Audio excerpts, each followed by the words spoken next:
அப்பாவி போல் முகத்தை வைத்துக் கொண்டு அடுத்தடுத்து 10 பைக்குகளை திருடிய பலே கில்லாடி கடந்த 2 வருடங்களாக திருடுவதையே தொழிலாக வைத்து வந்த இந்த அப்பாவி போலீசில் சிக்கியது எப்படி?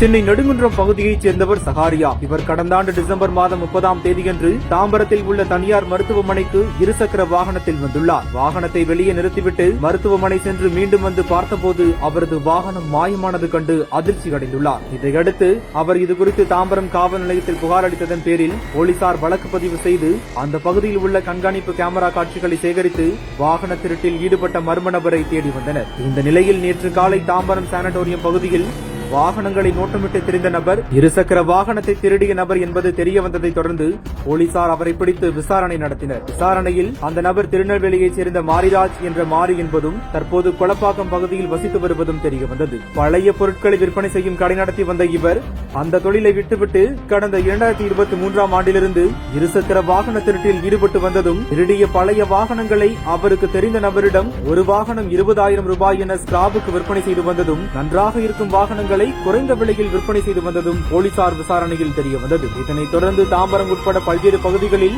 அவர் திருடிய 10 இருசக்கர வாகனங்களை போலீசார் பறிமுதல் செய்தனர். மேலும் ஸ்கிராப்புக்காக விற்பனை செய்த 3 இருசக்கர வாகனங்களும் தலா 20,000 என 60,000 ரூபாய் ரொக்க பணத்தையும் போலீசார் பறிமுதல் செய்தனர்.